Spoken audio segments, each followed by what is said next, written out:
Hello and welcome back to the Midlife Reinvention Podcast. It's your coach, Kavita. If you're new to this podcast, welcome to our family, and I do not take it lightly that you're here. If you've been listening for a while, I thank you so much for your loyalty and for coming back.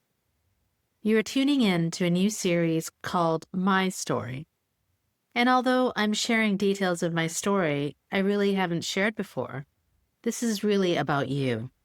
Because if you're facing a transition in your life, whether that is a career transition or a life transition like an empty nest, a divorce, a health scare, or simply a feeling that something needs to change, please do listen to my story for glimpses of your own, and also for the mistakes I've made and learned from. Last week, I spoke about my family's history, the moves from India to Africa to Canada, that laid the foundation for the courage I didn't even know I had inherited from my grandparents and parents. It was also about the values that built the foundation of my life. As Indians, and you don't have to be Indian to relate, our parents always instilled in us many different values. The strongest of which for me were hard work, family, respect for elders and other people. Those values were noble, and this next chapter is about how I followed them without question. You see, one of the values of hard work I understood was that you had to work hard and you had to sacrifice in order to succeed. Success was always tied to the outcome, whether that was money or status. Don't get me wrong, my parents were not obsessed with money or status, but they did struggle in the beginning of moving to a new country to find their footing, so they had to work really hard to put food on the table and a roof over their heads. And they did it beautifully. So in my mind, success equated achievements. It equated climbing higher, making more money, and getting recognized for my achievements. The value of family, of marriage and children was also ingrained in me and my sisters, and they were not going to have it any other way.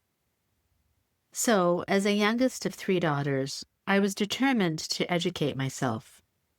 While my sisters got married at a younger age, my determination was in proving my worth through education and employment. When I was in high school, I loved biology. I loved really understanding how the body worked, and how it was this vast system of homeostasis where if one thing went wrong, the body would compensate to make it better. I also really loved reading and writing. But when I was deciding what degree to get, my parents told me, "There's no money in writing. What are you going to do as a writer?" They said I should go into the sciences. At that time, I knew they would not agree for me to go into medicine or medical school because that was too long of a study, and I would be too old to get married. So, without knowing much, I applied for pharmacy school. We were living back then in Calgary, Alberta, which is in Western Canada, and at the time, we moved to Toronto. In those years, there was only one pharmacy school in Canada, and I didn't get in because of the fierce competition. So I pursued biology at the University of Toronto and really enjoyed it, although I really had no idea what I was going to do with it. Those were beautiful years of friendships being made, of learning, and of beginning to understand myself. I didn't know it then, but I was already following a playbook. I was not questioning it. I was not wondering whose playbook it was. I was just walking down a path that felt like mine because nobody had handed it to me directly. Do you remember your college years or early years of education? What led you to the decision of which path to pursue? Was it because of your passions or something practical that maybe your parents had suggested? Keep that thought in mind because I'm going to come back to it a bit later. It's interesting to follow the clues in your life, and I would encourage you to do that. It really reveals so much about where you are now. One clue for me was that after I graduated with a bachelor's in biology, I tried working in a lab for one summer, soon to discover that I hated it. I was always a people person, and being stuck behind a microscope looking at little organisms was not my idea of a career that would inspire me. So I started to research. What could I possibly do? The idea of understanding the world of business really interested me, and that was also suggested by the owner of the lab and a dear friend of mine. Why don't you go back and get your MBA? They said.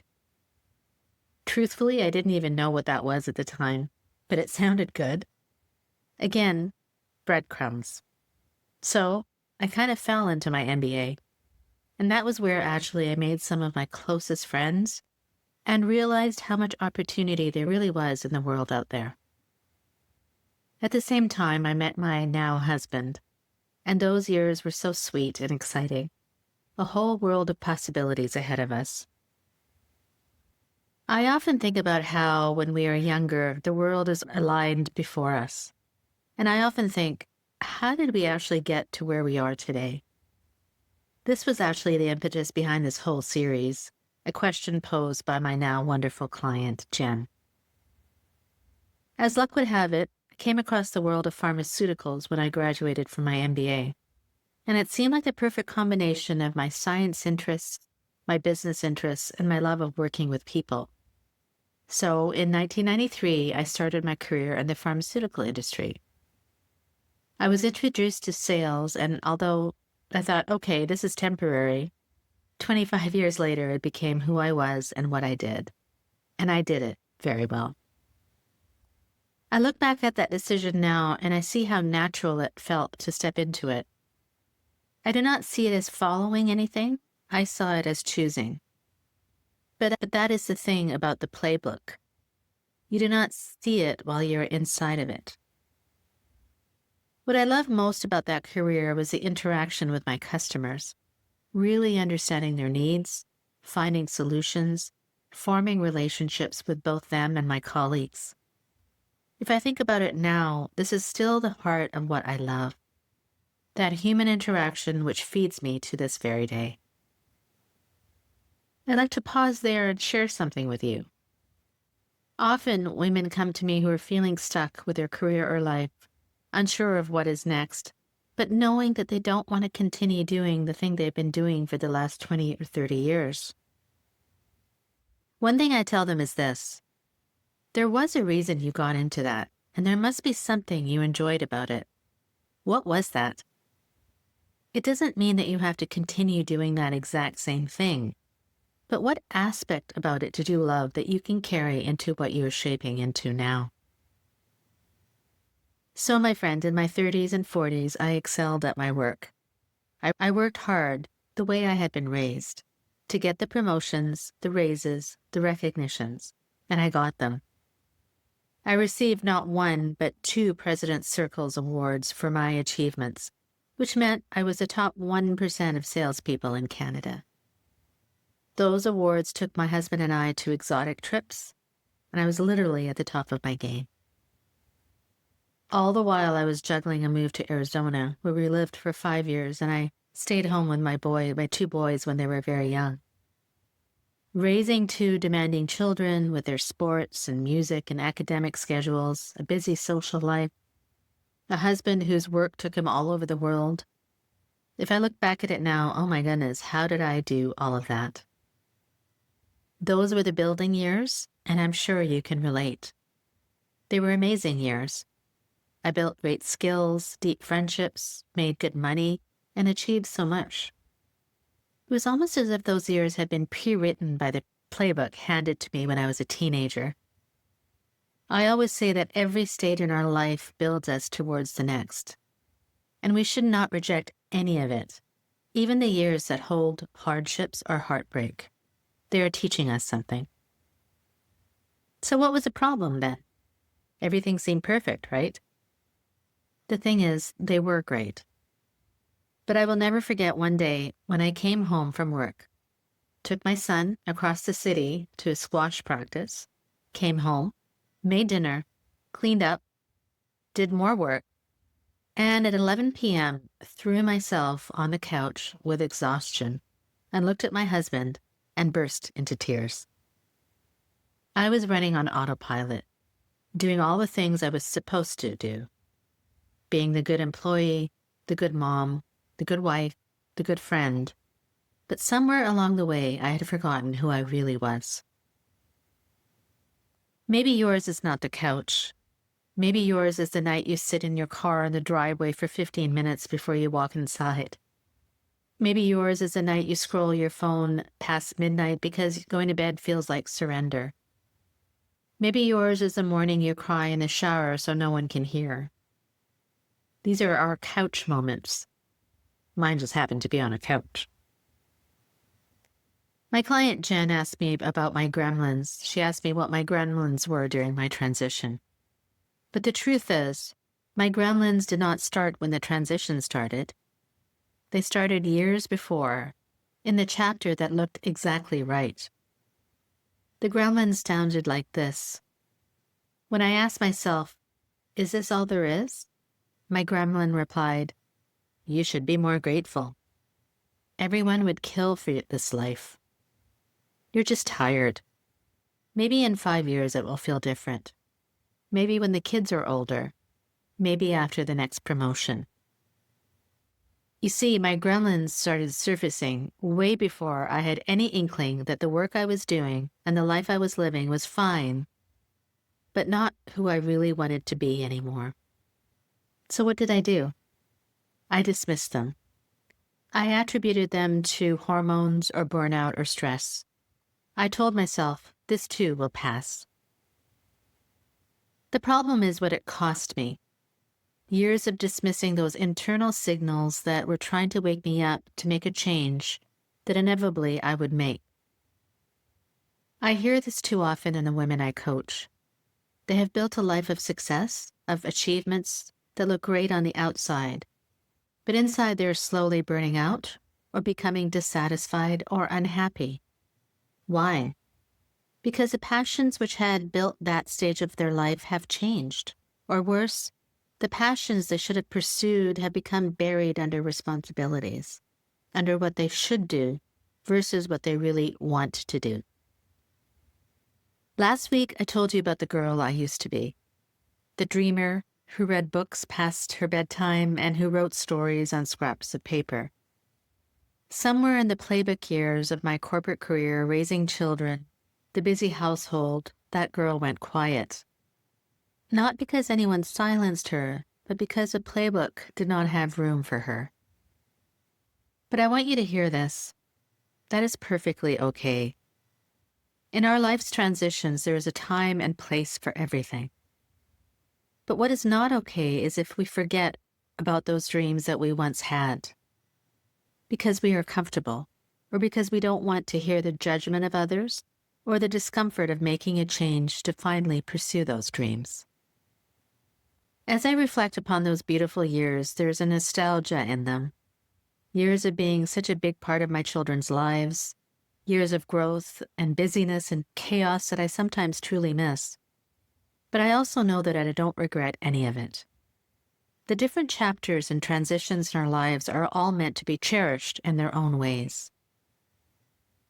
Let me get back to my gremlins now. The ones that slowly started the night I fell exhausted on the sofa. They became even more poignant the night I received my second President's Circle Award. In front of all those people, going up on the stage, being grateful for all of it, but inside something started to whisper. Is this the type of achievement that I really want? The one that makes me happy? These outside measurements of success? The whispers became questions. The questions became thoughts I could not unthink.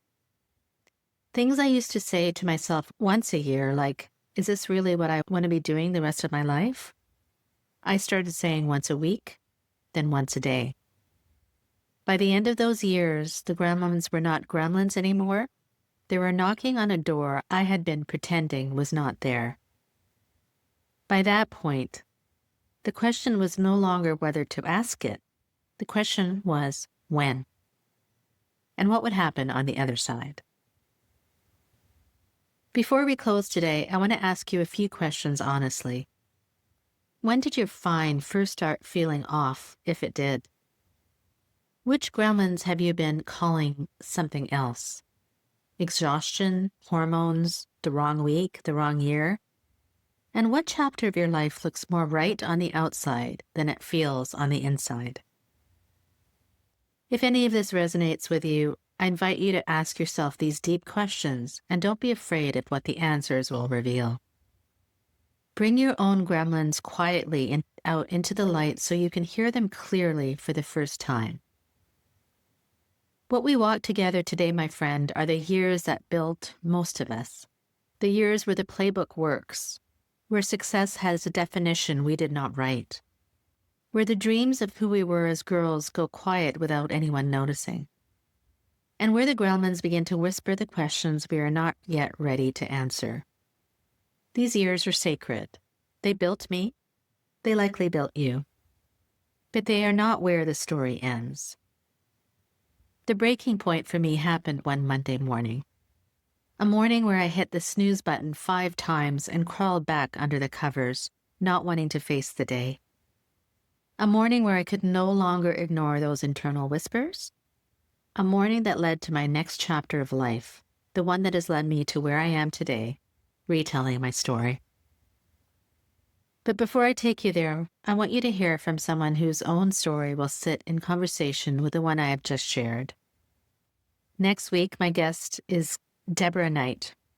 Deborah is an entrepreneur and strategic communications expert who has lived her own playbook of expectations that did not pan out. She talks about what she calls life quakes, the moments the ground beneath your feet shifts, whether you wanted it or not. She talks about a question one of her mentors once asked her. Do you want to be beige or do you want to be colorful? And she talks about what she calls the possibilities in the middle, the space between the plan that broke and the next chapter that has not arrived. Her story is not mine, but you will hear echoes. Listen for them, and then, when we return to this story, I will take you into the morning everything cracked open for me. Before we go, I want to remind you that this whole series is being shaped by you as much as by me. The gremlin question that opened the heart of today's episode came directly from my client Jen, who asked me what mine were during my transition. Her question literally opened up this episode. So if a question is rising within you, whether it's about your journey or my journey, the gremlins you're wrestling with right now, the chapter you are sitting in, the courage you're looking for, or anything in between, send it to me at kavita@itsmytimenowcoaching.com.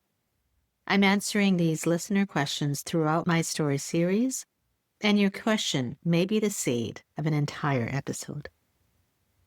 Your story matters as much as mine, my friend. Make sure you're subscribed wherever you listen, because next week's conversation with Deborah is one you don't want to miss. And remember, you get to decide what comes next.